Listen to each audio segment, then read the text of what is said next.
Hey guys, welcome to a new video. This one's going to be some 2v2 arena footage. I'm playing Ret Hunter. I'm going to try and commentate. I've got 3 matches for you. Yeah, stay tuned. We're looking at some big damage from both me and my Hunter partner, and some really good control on opposition teams. So I'm going to point all those things out for you, so stay tuned. Cheers guys. Okay, so this first fight we are coming up against a Arms Warrior and a Resto Shaman. So our tactic really is going to be to chain CC the Restoration Shaman and kill the Arms Warrior. If it looks like we're not getting enough pressure into that Arms Warrior through his defensive cooldowns and stuff, if we can force a Spirit Link and a Trinket, then we're probably going to switch onto the Shaman. At any rate, that's our tactic. So as you can see, I open up onto the Warrior. I actually get hexed early off the bat here. And I'm calling for my partner to kind of line of sight them, but he has to come out to try and start his CC chain on the Shaman.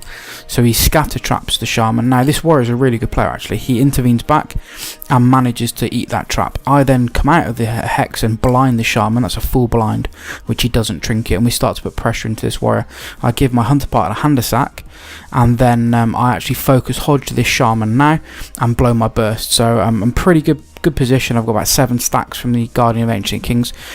He blows a lot of his defensives there, the Warrior, and we still get another scatter, but the Warrior eats again, which is really good. However, this time the Shaman goes into a silencing shot, and we manage to land a kill during that silence. After that, it's pretty much GG. So the Shaman just falls over and dies. Brilliant. Okay, so we're coming up against a Warlock Shaman team. The Shaman healer, so we're going to try and kill the Warlock while CCing the Shaman. Like, we don't really get a decent opening. I hodge the Warlock, but to be honest, I then get CC'd by his pet, and they start to put a lot of pressure into me, and then my partner gets CC'd by his pet. So I actually give my partner a Hand of Sacrifice here just before he gets Chaos Bolted and manages to deter that Chaos Bolt, which is quite good, negates quite a bit of damage. And we get an early port from that Warlock, so I'm thinking, right, it's time to train him. So I fear his pet and start to actually put some pressure into this Warlock. So in a minute my Guardian comes up. I line of sight this Fear, which I thought was pretty classy, but to be honest, he's got Earth Shield on him. I hodge him, and this damage I'm putting into him isn't significant at the moment. So we're kind of a bit disjointed. We're not 100% sure on whether or not we're going to stay on this Warlock or not.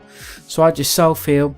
My mate's calling out and saying his pet's been trapped, so I give that pet freedom, and then I manage to line of sight and come back over. Now we're going to start chaining CC on this Shaman. He gets scattered into a trap, and I think he gets broken out of that trap from my dot damage, but I get a full blind on him. And then start to put some pressure into work, and I hit him there for 100k. The Shaman then went into a web, and then I focus hodging, which is a half hodge. We've still got quite a lot of pressure in, but I get horrified, and we're still pressurising this Warlock. But my mate tells me he's getting low, so I throw him 2 heals. One was quite a big 100k plus heal. We're still pressuring this Warlock, but you know, we're not feeling like we're getting as much damage into him as we need to. So we're starting now to consider whether we should switch to the Shaman.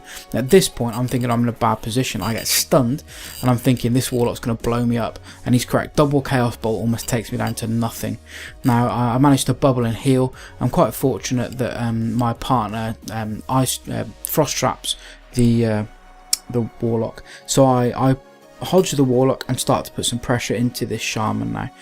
We're quite fortunate that I kick him in cast here, and then a silencing shot at the end from the Hunter basically allows us to land the kill. Just from, you know, a little bit of sustained damage, not a great deal of burst, but you know, still nice. Unfortunately, that stun from the Warlock just came a little bit too late.